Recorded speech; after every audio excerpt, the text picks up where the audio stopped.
The freighter Dusty Horizon drifted toward Nexus Prime, with a broken cooling system and a crew that had not slept properly in 3 days.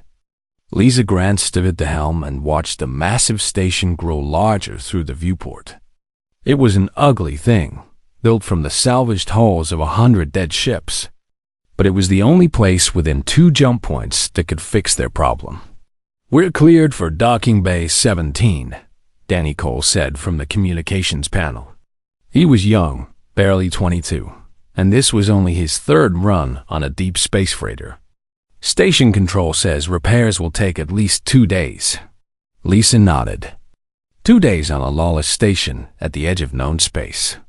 She had heard stories about Nexus Prime. It was the kind of place where disputes were settled with blades and nobody asked. Too many questions about cargo manifests. She would need to keep her crew close and her money closer. "Tell Jake we're docking in 10 minutes, she said. Danny disappeared into the lower deck where their mechanic spent most of his time. Jake Holloway was a quiet man in his mid-30s who rarely spoke more than a few words at a time.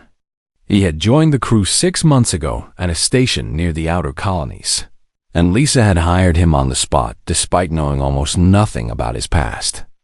There was something in his eyes that told her he had seen things most people never saw. She trusted that look more than she trusted any resume. The Dusty Horizon settled into its docking clamp with a metallic groan. Lisa powered down the main engines and gathered her crew at the airlock. Jake appeared with grease on his hands and his toolkit slung over one shoulder. He never went anywhere without those tools. "Station rules," Lisa said as the airlock cycled open. "Stay together. No gambling. No fighting. We get the parts we need, we get back on the ship, and we leave." Danny nodded eagerly. Jake said nothing, but his eyes were already scanning the docking bay beyond the airlock. Lisa had noticed he did that everywhere they went. He always looked for exits, always noted where people were standing, always kept his back to solid walls when he could. She had never asked him about it. Nexus Prime was exactly as ugly on the inside as it was on the outside. The corridors were dim and smelled of recycled air that had passed through too many lungs. Aliens of a dozen species moved through the crowds, conducting business in hushed voices and watching strangers with suspicious eyes. Lisa led her small crew toward the central trading hall where she could find parts, dealers, and fuel merchants. The trading hall was a vast open space carved from the belly of an old battleship. Merchant stalls lined the walls, and the center of the room buzzed with activity. Lisa noticed immediately that something unusual was happening. The crowds were thicker than normal, and everyone seemed to be looking toward the far end of the hall where a raised platform stood empty. "What's going on?" Danny asked a small alien merchant with gray skin and too many eyes. The merchant looked at Danny with surprise. "You do not know? Lareth Kale is here. The champion. The undefeated one." Danny shook his head. The name meant nothing to him. "The Drakari," the merchant whispered, as if afraid to speak too loudly. "He has won 300 combat matches. No opponent has ever landed a strike on him. Not one. He comes to Nexus Prime to recruit fighters for his arena." Lisa felt a chill run down her spine. She had heard of the Drakari. They were massive reptilian warriors with scales like armor and reflexes faster than any human could match. Their empire spanned 100 star systems, and they viewed most other species as either servants or prey. "We should finish our business and leave," she said quietly. Jake was watching the crowd with that calm, unreadable expression he always wore. His eyes moved from face to face, taking in everything. Lisa wondered what he saw that she did not. They found a parts dealer willing to sell them a replacement cooling unit at only twice the normal price. Lisa haggled for 20 minutes while Danny helped load the components onto a hover cart. Jake stood nearby with his arms crossed, watching the entrance to the trading hall. The crowd suddenly went quiet. Lisa looked up from her negotiations and saw the masses parting like water before a ship's prow. Something was coming through the hall, something that made even the roughest criminals step aside in fear. Varth Kale was even larger than the story suggested. He stood 8 feet tall, with scales the color of dried blood covering his entire body. His arms were as thick as tree trunks, and his claws looked sharp enough to tear through steel. He walked with the easy confidence of a creature that had never known defeat. Surrounded by an entourage of smaller Drakari warriors and a tall officer in military dress, Commander Thyssen, the gray-skinned merchant, whispered to Danny, "He handles the champion's affairs. Very dangerous. Very cruel." Vorth Kale stopped in the center of the trading hall and spread his arms wide. His voice was deep enough to vibrate in Lisa's chest.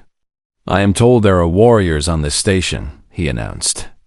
"I am told there are fighters who think themselves strong. I offer them the chance to prove it. Face me in the arena. Land a single blow, and I will pay you enough credits to buy your own planet." He paused, and his lips pulled back to reveal rows of jagged teeth. "No one has ever collected that reward." The crowd murmured nervously. No one stepped forward. Vorth Kale laughed, a sound like grinding boulders. "As I expected. This station is full of cowards and weaklings." His gaze swept across the room and stopped on the small group of humans near the parts dealer. "And soft little prey animals, I see. Tell me, humans, do your kind even know how to fight? Or do you only know how to run and hide?" Lisa felt her face flush with anger, but she kept her mouth shut. This was not the time or place for pride. They needed to get their parts and leave before something went wrong.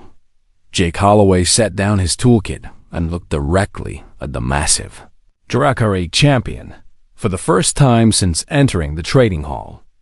His expression changed. Danny tugged at Lisa's sleeve. "Captain," he whispered, "is Jake okay? He looks different."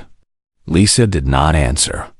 She was watching Jake's eyes, and what she saw there made her realize that maybe she did not know her mechanic as well as she thought. Varth Kale had already moved on, laughing with his entourage as they pushed through the crowd toward the arena recruitment station. The moment passed. The tension in Jake's shoulders eased, and he picked up his toolkit again. "We should finish loading," he said quietly. Lisa nodded, but she could not shake the feeling that something had just shifted in the universe. Something that could not be taken back. They had 2 more days on Nexus Prime. She hoped that would not be enough time for trouble to find them. The circle formed quickly around the 2 fighters. Merchants abandoned their stalls to get a better view. Station security officers appeared at the edges of the crowd, but made no move to interfere. On Nexus Prime, challenges were sacred. Once accepted, a fight would happen regardless of what anyone else wanted. Commander Thyssen activated a floating recording drone that hovered above the makeshift arena. The device would capture everything in perfect detail, preserving the moment for the Drakari archives. 300 victories were already stored in those archives. This would be 301. Varth Kale stood at the center of the circle, rolling his massive shoulders and flexing his claws. His scales shifted in the dim light, each one a natural piece of armor that could deflect blades and absorb impacts.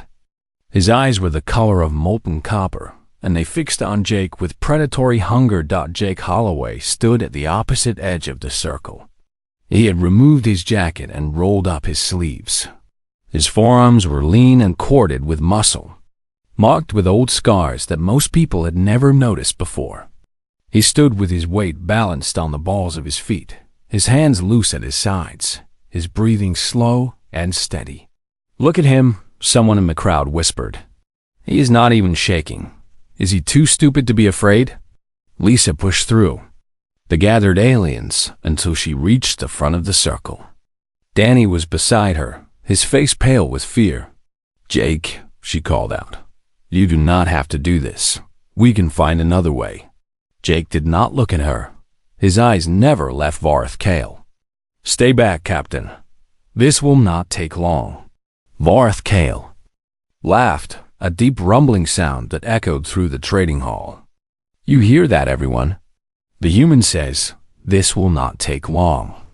Finally, something we agree on." He crouched slightly, his muscles coiling like springs. "I will try to make your death quick, little human. Consider it a mercy." The Drakari champion began his ritual. It was the same display he had performed before every fight for the past 300 matches. He spread his arms wide, threw back his head, and released a roar that shook the walls of the trading hall. The sound was designed to freeze prey in place, to overwhelm their senses and paralyze them with primal terror.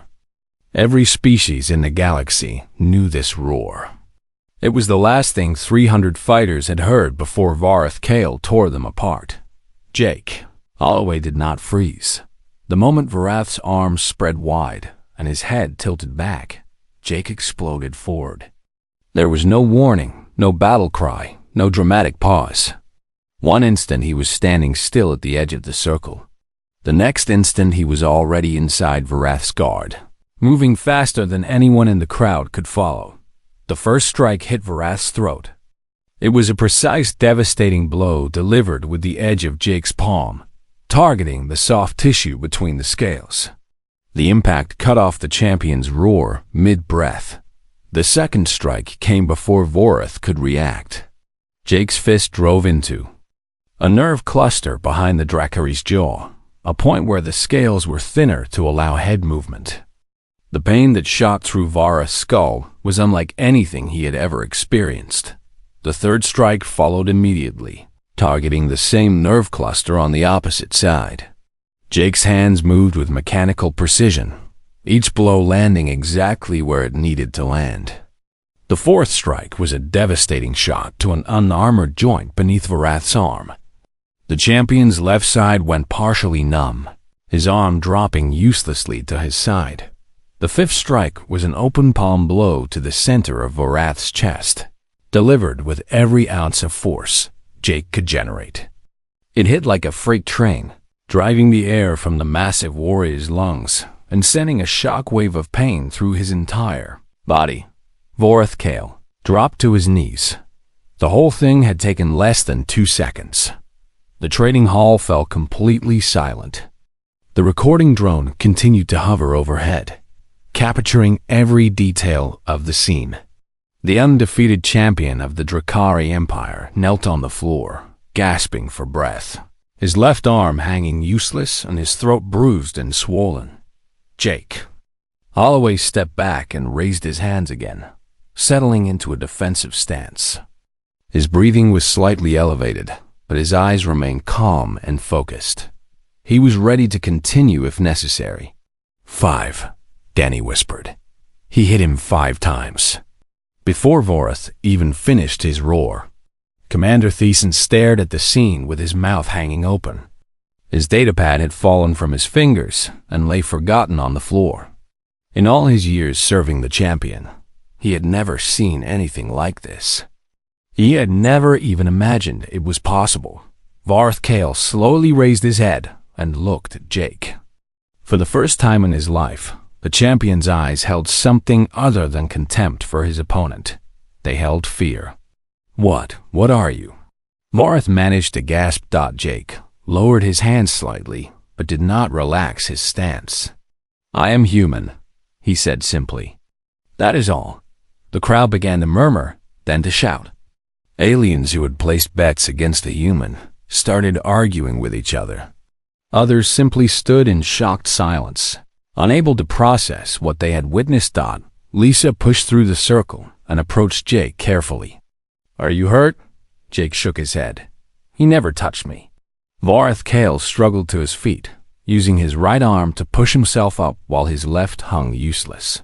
He was still breathing hard, and purple blood dripped from where Jake's strikes had broken the skin beneath his scales. This is not possible," he said.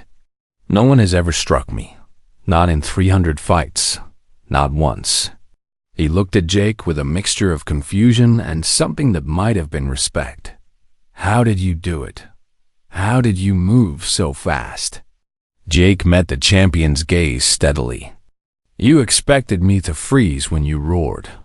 Every opponent you have ever faced has frozen.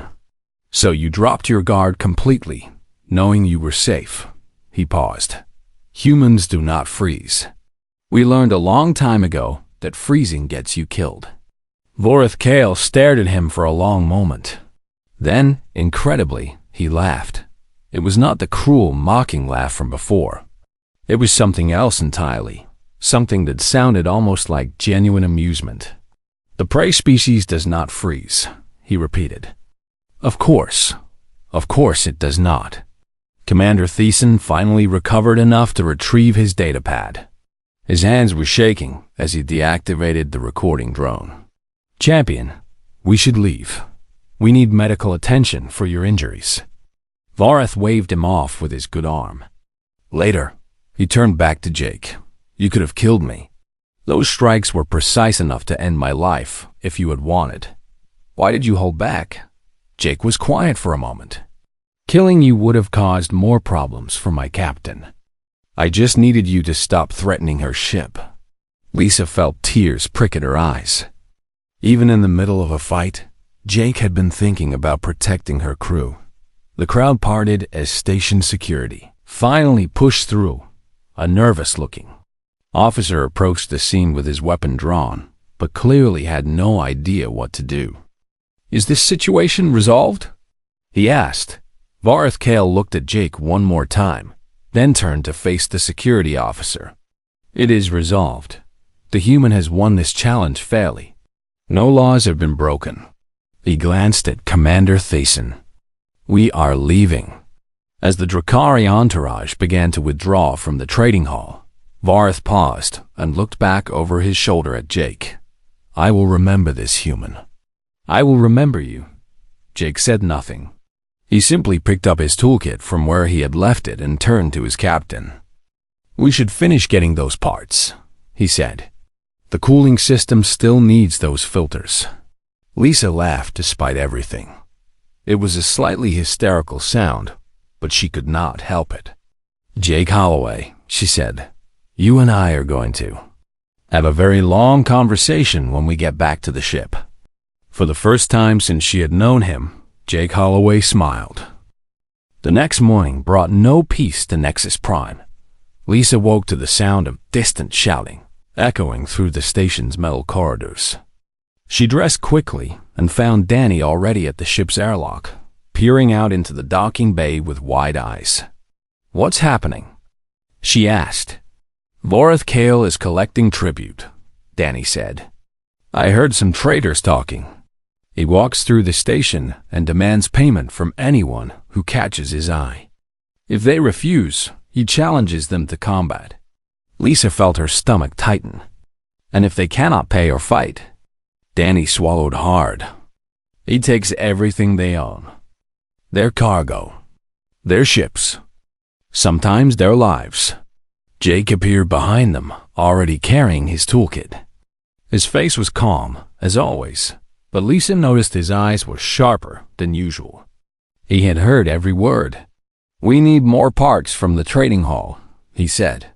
The cooling system needs secondary filters. I can make do without them, but the repair will not last more than a few weeks. Lisa wanted to tell him they could wait, that they could find the parts somewhere else, but she knew he was right. The dusty horizon needed those filters, or they would be stranded at the next port. She gathered her crew and led them back into the station. The trading hall was tense when they arrived. Merchants spoke in whispers, and many stalls had closed their shutters entirely. The few traders still open for business kept glancing toward the main entrance, ready to run at the first sign of trouble. Lisa found a filter merchant near the back of the hall. She was negotiating the price when the crowd near the entrance began to scatter. The familiar sound of heavy footsteps echoed through the chamber, and she knew without looking that Vorith Kale had arrived. The champion walked slowly this time. taking his time to inspect the various merchants and their wares. Commander Thiessen walked beside him, holding a datapad and making notes. Behind them came a dozen Drakari warriors in full combat armor. A small merchant with blue-green scales and delicate wings tried to slip away through a side corridor. He moved too quickly, his fear overcoming his judgment, and he collided directly with Varth Kale's massive chest. The creature froze. His name was Zilox, and he was a Volani trader known for dealing in rare spices and medicinal herbs. He was half the size of a human and posed no threat to anyone. Varth Kale looked down at the trembling merchant with cold amusement. "You dare to touch me, little insect?" "Please," Zilox squeaked, his wings fluttering in terror. "It was an accident. I meant no disrespect. I will pay any tribute you demand." Commander Thiessen checked his datapad. "This one's cargo's worth perhaps 3,000 credits. Medicinal goods and cooking spices. Nothing of significant value." Voreth Kale sneered. "Then he will pay with blood instead. You will face me in the arena, insect. Perhaps your death will provide a few moments of entertainment." Zilox collapsed to his knees, begging in a language Lisa did not understand. The gathered crowd watched in silence. No one moved to help. No one dared. Lisa felt something twist inside her chest. She had seen bullies before, had dealt with pirates and criminals across a dozen star systems, but there was something especially cruel about this moment. Vareth Kale was not interested in tribute or entertainment. He simply enjoyed watching others suffer. Before she could stop herself, Lisa stepped forward. "Wait." The word cut through the silence like a blade. Every eye in the trading hall turned toward her. Vareth Kale's massive head swiveled slowly in her direction, and his lips pulled back to reveal those jagged teeth. "The soft human female speaks," he said. "How amusing." Lisa's heart was pounding, but she kept her voice steady. The Volani merchant meant no offense. "Let me pay restitution on his behalf. Name a fair price and I will pay it." Commander Thiessen laughed. "Fair price? You presume to negotiate with the champion of the Drakari Empire." Vareth Kale raised one massive claw to silence his officer. He stepped closer to Lisa, towering over her like a mountain of scales and muscle. She could smell his breath, hot and metallic. "You are brave for a prey species," he said. "Or perhaps simply stupid. Tell me, human, do you know what your kind is classified as in Drakari records?" Lisa said nothing. "Non-threat species," Vareth Kale continued. "Your bodies are soft. Your reflexes are slow. Your weapons are primitive. You exist in this galaxy only because you are not worth the effort to exterminate." He leaned closer, his eyes burning with contempt. "And now one of you dares to interrupt me?" "I only want to prevent unnecessary bloodshed," Lisa said. "The merchant is no threat to you. Killing him proves nothing." Voreth Kale straightened and looked around at the watching crowd. "The human speaks of preventing bloodshed. How touching." He turned back to Lisa with a cruel smile. "Very well. I will spare the insect merchant. But your interference has cost you. I will take your ship and all its cargo as payment for this insult." Danny gasped somewhere behind Lisa. She felt the blood drain from her face. Without the dusty horizon, they were nothing. Stranded on a lawless station with no money and no way home. "You cannot do that," she said, her voice breaking slightly. "I can do whatever I wish," Vareth Kale replied. "Who will stop me? You?" A quiet voice spoke from behind Lisa. "Leave her alone." The words were simple and calm, spoken without anger or fear. Everyone in the trading hall turned to look at the source. Jake Holloway stood with his toolkit still in his hand. He was not a large man by human standards, and he looked almost comically small compared to the Drakari warriors surrounding them. But there was something in his posture, something in the way he held himself, that made the air in the room feel suddenly heavier, Varth Kale stared at the human mechanic with genuine surprise. Another one? Do all humans lack the sense to know when they are outmatched? Jake set down his toolkit carefully, placing it on a nearby merchant's table. He rolled his shoulders once and then stood very still. I said, "Leave her alone," he repeated. "She is my captain. I will not let you take her ship." Commander Thiessen burst out laughing. This is too rich. A human mechanic thinks he can challenge the undefeated champion. He turned to the crowd. Someone make sure the recording devices are active. This will be over in seconds. Varth Kale was no longer smiling. He studied Jake with new interest, his predator's instincts sensing something that his eyes could not see. You want to fight me, little human? You want to be the first to land a blow on Varth Kale? He spread his arms wide and laughed. Very well. I accept your challenge. When I am finished with you, I will take your captain's ship and make her watch as I tear you apart. Jake did not respond. He simply stood there, perfectly still, his eyes fixed on the massive Drakari warrior. Danny grabbed Lisa's arm. Captain, we have to stop this. Jake will be killed. Lisa wanted to agree, wanted to call Jake back and find another way out of this situation. But when she looked at her mechanic, she saw something she had never seen before. She saw a man who was not afraid. The crowd began to form a circle around the two fighters. Bets were placed at impossible odds. Aliens whispered to each other about the foolish human who had just signed his own death warrant. None of them noticed that Jake Holloway had already begun to move. The news spread through Nexus Prime faster than a plasma fire. Within an hour, every being on the station had heard some version of the story. A human had fought Varth Kale. A human had struck the undefeated champion not once, but 5 times. A human had brought the mighty Drakari warrior to his knees in less than 2 seconds. By the time Lisa and her crew returned to the dusty horizon, a small crowd had gathered near their docking bay. Aliens of every species stood watching the ship with curious eyes, whispering to each other and pointing at the airlock. This is going to be a problem, Lisa muttered as she pushed through the crowd. Jake walked behind her with his head down, avoiding eye contact with anyone. He had not spoken since leaving the trading hall, and Lisa could tell he was uncomfortable with the attention. Danny bounded along beside them, still buzzing with excitement. That was incredible, Jake. I have never seen anything like it. You moved so fast I could not even track you. Where did you learn to fight like that? Jake did not answer until they were safely inside the ship with the airlock sealed behind them. Lisa led them to the small common room and sat down heavily on one of the bolted chairs.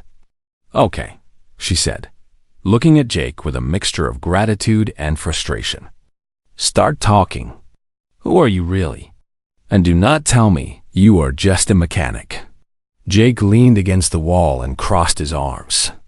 For a long moment, he was silent, and Lisa wondered if he would refuse to answer. Then he sighed and began to speak. I grew up on a station called Cold Harbor, he said. It was a mining colony in the outer reach, about as far from Earth as you can get without leaving human space entirely.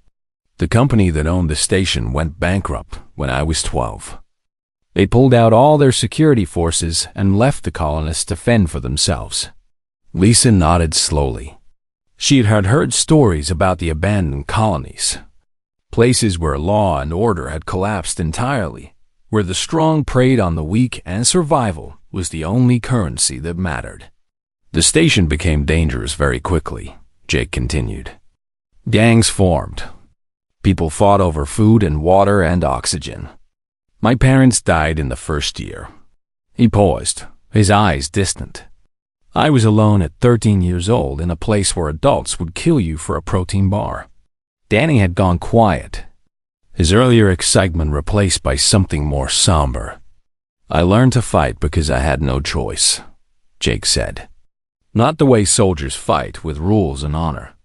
I learned to fight like a survivor. Strike first. Strike fast. Hit the places that hurt the most. Do not give your opponent time to realize what is happening. He looked at Lisa. Vareth Kale expected me to be afraid of him. He expected me to freeze like every other species does when a predator roars. But I spent my childhood surrounded by predators. I learned that freezing gets you killed. Lisa was quiet for a moment, processing this information. You said you left Cold Harbor. How? A rescue mission eventually reached us, Jake said. By then, only about a third of the original population was still alive. I was 17. He shrugged. After that, I bounced around the outer colonies for a while. Did some work that I am not proud of. Eventually, I realized I wanted to build things instead of break them. So I learned to fix engines. But your reputation followed you. Lisa guessed. Jake nodded. There were underground fighting circuits on some of the stations. Places where people bet on blood sports. I needed money to survive, so I fought. I was good at it. Too good. He paused. People started calling me 5 Count because no fight ever lasted more than 5 strikes. I always ended it fast. Danny's eyes went wide. 5 Count? I have heard that name. There are stories about a fighter who never lost, who could beat anyone regardless of size or strength. Stories tend to grow in the telling, Jake said quietly. I just wanted to survive. Eventually, I saved enough money to buy my way into a mechanic's apprenticeship, and I left the fighting behind. Or I tried to. Lisa leaned forward. When you applied for a job on my ship, did you think I would find out about your past? I hoped you would not, Jake admitted. I was tired of being 5 Count. I just wanted to fix engines and see the stars. He met her eyes. When I saw how you treated your crew, how you cared about Danny even though he was just a green kid with no experience, I knew I wanted to stay. I have not had a family since Cold Harbor. This ship is the closest thing I have found. The room fell silent. Lisa felt a lump forming in her throat. You could have told me, she said softly. Would you have hired me if you knew? Lisa considered the question honestly. I do not know. Maybe. Maybe not. She stood up and walked over to where Jake was leaning against the wall. But I am telling you now that it does not matter. You are part of this crew. Whatever happened in your past stays in your past. Jake looked at her with surprise and something that might have been gratitude. Loud banging on the airlock interrupted the moment. Danny jumped up and checked the external cameras. It is station security, he said nervously. And someone else. An alien I do not recognize. Lisa sighed and headed for the airlock. When she opened it, she found 3 security officers and a tall, well-dressed alien with silver skin and multiple eyes. Captain Grant? The silver alien asked. I am Administrator Voss. I oversee commercial disputes on Nexus Prime. May I come aboard? Lisa hesitated but stepped aside to let him enter. The security officers remained outside. Administrator Voss moved into the common room and stopped when he saw Jake. His multiple eyes blinked in sequence. So this is the human who struck Vareth Kale, he said. I have watched the recording 17 times already. I still cannot quite believe what I saw. Is there a problem? Lisa asked carefully. That depends on your perspective, Voss replied. Commander Thyssen has filed a formal protest with station authorities. He claims that the fight was somehow unfair, but the human must have used illegal enhancements or weapons. Jake stepped forward. I use no enhancements. No weapons. Only my hands. Voss nodded slowly. Yes, I suspected as much. The recording shows no evidence of cheating. The challenge was accepted and conducted according to station rules. He paused. Commander Thyssen's protest has been denied. You are free to go whenever your repairs are complete. Lisa let out a breath she had not realized she was holding. Thank you. However, Voss continued. I should warn you that the Drakari are not known for accepting defeat gracefully. Commander Thiessen was very angry when he left my office. I would suggest you complete your business on Nexus Prime as quickly as possible and avoid any further contact with Drakari personnel. We plan to leave as soon as our repairs are finished. Lisa said. Voss turned to go, then paused at the airlock. One more thing. That recording has already been copied and shared across half the station. By tomorrow, it will be on every network in this sector. The human who struck Varth Kale will be famous. He left without waiting for a response. The airlock sealed behind him, and Lisa turned to look at Jake. Famous, she said flatly. That is exactly what you wanted to avoid. Jake closed his eyes and leaned his head back against the wall. I know. Danny was staring at his datapad, scrolling through messages and alerts. Captain, he is right. The recording is everywhere. There are already dozens of comments and shares. People are calling Jake the human who broke the streak. He looked up with wide eyes. Some of them are calling him the deadliest human alive. Jake opened his eyes and looked at the ceiling. I just wanted to fix engines, he said quietly. Lisa put a hand on his shoulder. I know, but sometimes the universe has other plans. She squeezed it gently. Come on, let us finish those repairs. The sooner we leave Nexus Prime, the better. Jake nodded and reached for his toolkit. Outside the ship, the crowd near the docking bay had grown even larger. The repairs took 6 more hours. Jake worked in focused silence while Danny handed him tools and Lisa kept watch on the docking bay through the ship's external cameras. The crowd outside had grown steadily throughout the day, and more than once she spotted aliens trying to peer through the dusty horizon's viewports. They are treating us like some kind of attraction, she muttered. When the cooling system was finally restored, Lisa wasted no time. She fired up the engines and requested immediate departure clearance from station control. The normally slow bureaucracy processed their request in minutes. Apparently, Administrator Voss had put in a word on their behalf. We are cleared for departure, Danny announced from the communications panel. Bay 17 is opening now. Lisa took the helm and began the undocking sequence. The clamps released with a metallic clunk, and the dusty horizon drifted free of the station.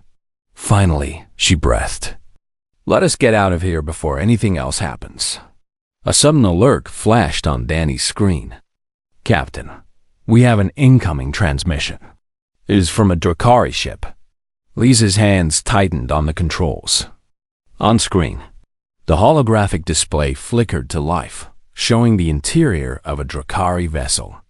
Commander Thiessen stood at the center of the frame, his face twisted with barely contained rage.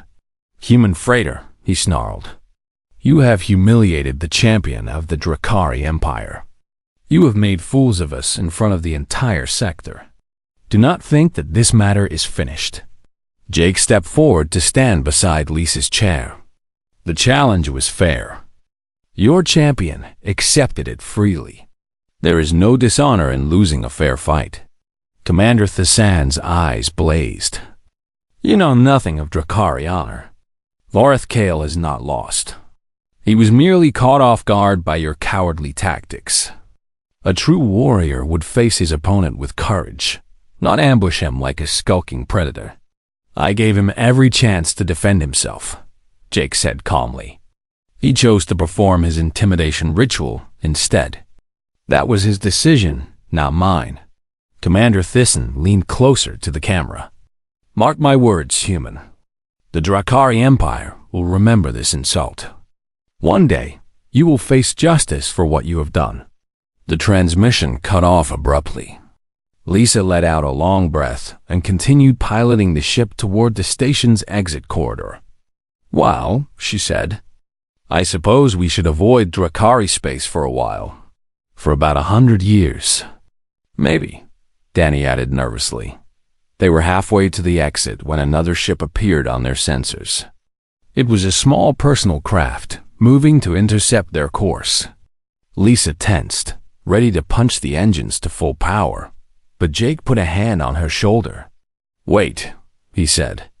"Look at the markings." The ship was Drakari, but it did not bear military insignia. It was a civilian vessel, unarmored and unarmed. "They are requesting to dock," Danny said with confusion. "Just one live sign aboard. It matches the biological profile of Varth Kale." Lisa and Jake exchanged glances. "What do you want to do?" she asked. Jake was quiet for a moment. "Let him dock. If he wanted revenge, he would not come alone and unarmed." Lisa nodded slowly and brought the dusty horizon to a stop. The small Drakari craft attached itself to their external airlock, and a few minutes later, Varth Kale stepped aboard their ship. He looked different than before. His left arm was bound in a healing wrap, and the scales around his throat were still discolored from Jake's strikes. But more than the physical changes, there was something different in his bearing. The arrogant swagger was gone, replaced by something more measured and thoughtful. Danny had positioned himself behind a storage crate, ready to run if necessary. Lisa stood with one hand near the emergency alarm. Only Jake remained calm, facing the massive warrior without fear. "You came alone," Jake observed. Varth nodded. "Commander Thiessen wanted to hunt you down with a warship. I told him that if anyone had the right to face you again, it was me and me alone." He paused. He disagreed. "We are no longer on speaking terms. Why are you here?" Lisa asked. Varth turned his copper eyes to her. "To apologize first. I threatened you and your crew. I was cruel and arrogant. I have been the undefeated champion for so long that I forgot what it felt like to be challenged." He looked back at Jake. "Your human reminded me." Jake said nothing, waiting. "I have spent my entire life believing that the Drakari are the apex predators of this galaxy," Varth continued. "We are faster, stronger, more durable than any other known species. Our records classified humans as a non-threat species, soft creatures who pose no danger to us." He laughed softly. "I thought those records were accurate. They were based on incomplete information," Jake said. "Your people observed humans in controlled environments during diplomatic functions and trade negotiations. You saw us when we were at peace. You never saw us when we were fighting for survival." Varth nodded slowly. "I understand that now. Your species evolved as prey animals on a dangerous world. But instead of becoming timid, you became cunning. You learned to strike first, to use speed and surprise against larger opponents. You turned your weakness into a weapon." He reached up and touched the healing wrap on his arm. "5 strikes," he said quietly. "In less than 2 seconds. I have played the recording many times. I still cannot track your movements. It is as if you simply appeared inside my guard." Jake shrugged. "Humans learned long ago that predators expect prey to freeze. When you roared at me, you expected me to be paralyzed with fear. Instead, I saw an opening. Your arms were wide, your head was tilted back, your attention was on intimidation rather than defense." He paused. "I am not special. Any trained human fighter would have seen the same opening." Varath's eyes widened slightly. "Any trained human? There are more fighters like you?" "Millions," Jake said. "Earth has a long history of warfare. Humans have been fighting each other for thousands of years. We have developed countless martial arts, combat systems, and fighting techniques. What I did to you was not remarkable by human standards." The massive Drakari warrior was silent for a long moment, processing this information. "The galaxy has underestimated your species," he said finally. "I will make sure my people know the truth. The Drakari military records will be updated." He extended his good arm toward Jake, claws carefully retracted. "I offer you respect, human. You have earned it." Jake reached out and grasped the warrior's forearm in what Lisa recognized as a Drakari gesture of honor between equals. "You could have killed me," Vorath said. "You held back. Why?" "Because killing you would have made my captain's life harder," Jake replied. "And because victory does not require death." Vorath studied him for a long moment, then released his arm. "You are a strange creature, human. I hope we meet again someday, under better circumstances." He turned and walked back toward the airlock. At the threshold, he paused and looked back. "Tell your people something for me," he said. "Tell them that Vorath Kale, champion of the Drakari Empire, acknowledges humanity as worthy opponents. Tell them that the days of being classified as a non-threat species are over." The airlock sealed behind him, and moments later his small craft detached and drifted away. Lisa let out a breath she felt like she had been holding for hours. Well, that was unexpected. Danny emerged from behind his storage crate. Did that really just happen? The greatest Drakari warrior in the galaxy just apologized to us? Jake was already walking back toward the engine room. "We should get moving. The sooner we put distance between us and Nexus Prime, the better." Lisa laughed and returned to the helm. She set a course for the nearest jump point and engaged the engine's dot as the dusty horizon accelerated away from the station. Danny was monitoring the communication networks. His eyes went wide as he scrolled through the feeds. "Captain, the recording has gone viral. It is on every network in this sector. People are sharing it everywhere." He looked up with amazement. "There are aliens posting comments saying they never knew humans could fight like that.